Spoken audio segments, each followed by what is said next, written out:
Day 8. Remember when you were a kid and you built something cool but dangerous, like a pirate ship using all the pillows you could find, and you're in the Caribbean on a swashbuckling adventure with your little brother using broomsticks for swords, and then suddenly some grown-up walks in yelling at you to stop because it's all fun and games till someone loses an eye, followed by angry questions about what the hell are all the pillows doing on the floor, and suddenly you're at home again and the ship is gone and you're just standing in front of a mountain of old pillows realizing that this maybe was in fact a little bit dangerous and you could have maybe hurt your brother. That is probably roundabout how the Soviet leadership feels on the 8th day of the Cuban Missile Crisis, except it really is the Caribbean and it is nuclear missiles and it is in fact extremely dangerous.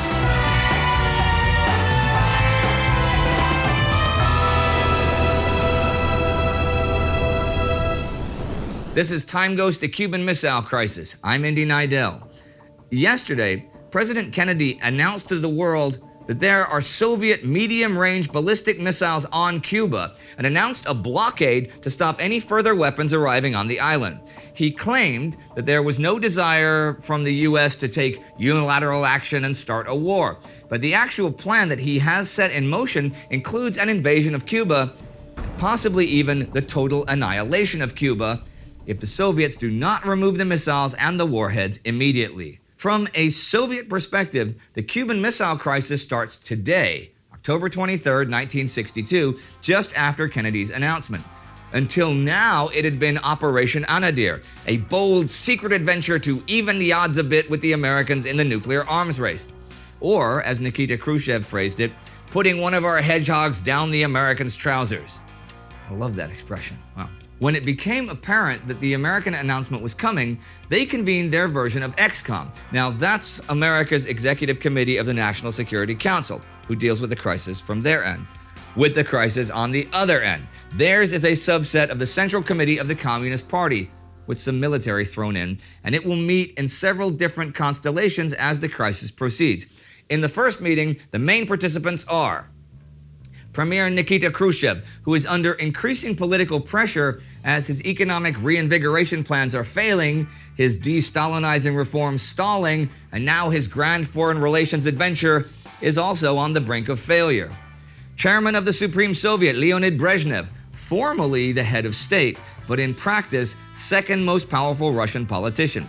Brezhnev is a longtime faithful Khrushchev friend and ally, but has secretly started moving away from his failing leader. First Deputy Chairman Alexei Kosygin, another Khrushchev friend and ally. Now he favors soft power and a rapprochement with the US. He is also drifting away from his failing friend and will eventually lead the coup against him and become the next premier in 1964. Deputy Chairman Anastas Mikoyan, as we already know, he's the only member of the Politburo that opposed Operation Anadyr. He was the first to visit Cuba after the revolution and knows the Cuban situation better than anyone else in the room. Mikoyan also favors a rapprochement with the US and liberal reforms. On a side note, his brother Artem Mikoyan is the airplane designer that partnered with Mikhail Gurevich to create the MiG aircraft designs. True story. Second Secretary of the Communist Party, Mikhail Suslov, a staunch ideologue sometimes called the Pope of Communism. He is vehemently opposed to rapprochement with the US. He leads Khrushchev's main opposition and favors a hard line against the West. First Deputy Prime Minister and Chairman of the Committee of Party and State Control, Alexander Shelepin, the former head of the KGB and now political leader of the party branch that controls the KGB. Shelepin is a serious communist hardliner and the architect of communist rebellions and revolutions in other parts of the world. As such, he was instrumental in helping Castro take control of Cuba, and he believes in an aggressive, militarist foreign policy. Defense Minister Marshal Rodion Malinowski. As we know from the last few days, Malinowski is a traditional military man that opposes the use of nuclear arms in any conflict. Although he was a co-creator and early supporter of Operation Anadyr, he now questions the operation as having got out of hand. Deputy Army Chief of Staff General Semyon Ivanov supports Khrushchev. He is a career military man and does not get involved in the political side of things. The group meets the first time at 10 p.m. Moscow time on October 22nd. With the time difference, this is 2 hours before Kennedy's address, and they have received neither a letter from Kennedy nor a transcript of his coming statement, but they have been informed that they are on their way. General Ivanov gives an update on the deliveries of arms. Several new shipments have left port on their way to Cuba. Most ships are too far away from Cuba to make it across the blockade line before it takes effect. But one very important ship, with a 4-ship escort, is close enough to maybe make it into port before the blockade takes effect. It is the Alexandrovsk, a large Swedish-built cargo ship carrying 24 1-megaton nuclear warheads and 44 14-kiloton warheads for tactical cruise missiles. Malinowski opines that the U.S. will not go to war over the situation if not further provoked. He believes that Kennedy's statement is a stunt for the coming elections, but he also believes that further provocation could worsen the situation quickly. Khrushchev sides with Malinowski, saying, "The point is that we do not want to unleash a war. We want to intimidate and restrain the USA vis-a-vis Cuba. The difficult thing is that we did not concentrate everything that we wanted and did not publish the treaty." See, just like the Americans were a few days ago, Khrushchev is concerned with the legality of their actions. They do have a defense treaty with the Cubans, but it is secret. So this revelation makes them look bad and weakens its legality. They argue about announcing the treaty immediately over the radio, but they don't do it since this is unclear if it would help or worsen the current situation. Khrushchev concludes, "The tragic thing, they can attack and we will respond. This could escalate into a large-scale war." This leads to a discussion about the appropriate immediate response. The hardliners advocate allowing the forces on Cuba the discretion to use their tactical arms in case of U.S. aggression. Malinowski points out that if such an order became known, it would give the U.S. justification to strike back with atomic force, especially if it came out that the order was given before Kennedy's address. Remember, we're still ahead of Kennedy's TV speech. Obviously, there's also a risk that actions resulting from the blockade could escalate into a nuclear exchange. For now, they decide to order the Cuban forces not to use the nukes and to revisit the subject in the morning after they've read Kennedy's note and transcript. They will, however, inform agricultural specialist Pavlov, aka General Pliev, on Cuba to make his troops combat ready. They order all ships still in the Mediterranean to turn back to Soviet ports. The ships that are in the Atlantic but have no chance of reaching Cuba before the blockade takes effect are ordered now to hold. The Alexandrovsk, with her deadly cargo of warheads, totaling over 30 megatons of explosive power, is to proceed to the closest Cuban port. They adjourn for the night and await Kennedy's missives. When they meet again, they have regained some resolve. They create a laundry list of actions, including informing their allies and the public about the situation. They draft a resolution for the UN Security Council, and they write a strongly worded protest note to President Kennedy. They also decide to send a telegram to Castro, informing him that they will stand by Cuba and ask him to come to the next session of the UN. They will also immediately inform Soviet ambassador to the UN Valerian Zorin so that he can start preparing for a face-off with his American counterpart Adlai Stevenson. The most significant decisions they take, though, are military or about legality of action. 4 nuclear-armed Foxtrot-class submarines are on their way to Cuba. Their purpose is to take up permanent base in the port of Mariel, codenamed Operation Kama. This is a response to the permanent placement of U.S. subs armed with ballistic nukes in the port of Holy Loch, Scotland.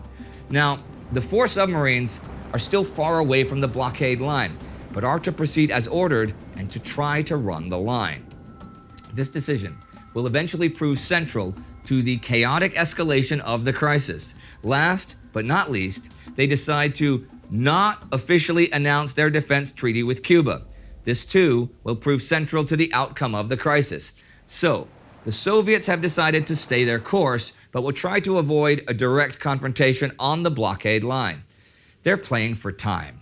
In the communication to Castro, they explain about the whole missile plan. It was halfway successful and half not. It is positive that the whole world is focused on Cuba now. Time will pass, and if needed, weaponry will again be sent.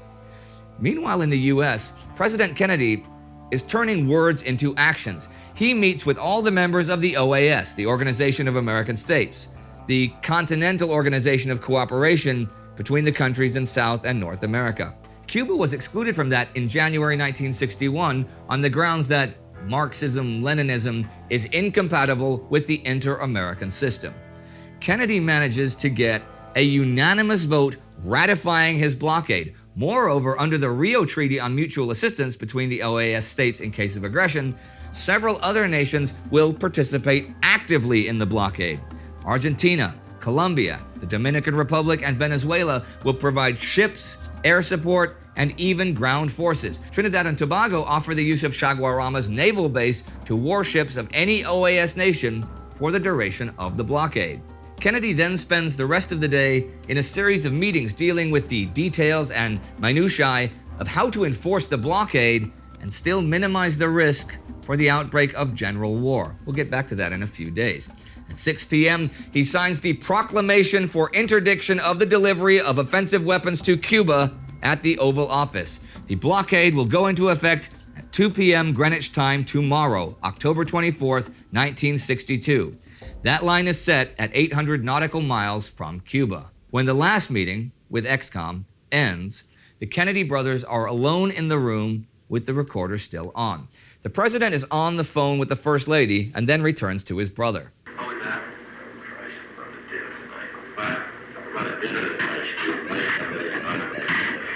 They return to the crisis.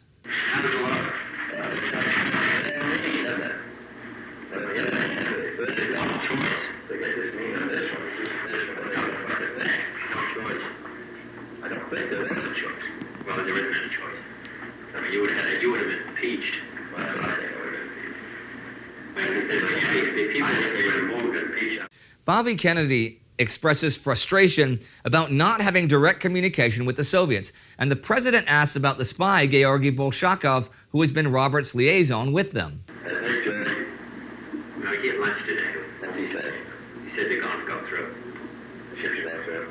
He says this is a defensive base for the Russians.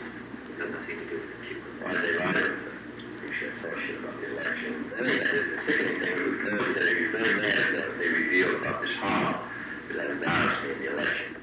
Robert Kennedy now goes to an off-the-record meeting with the Soviet Union's ambassador to the U.S., Anatoly Dobrynin. Kennedy's message is simple: tell Khrushchev to start communicating openly with President Kennedy.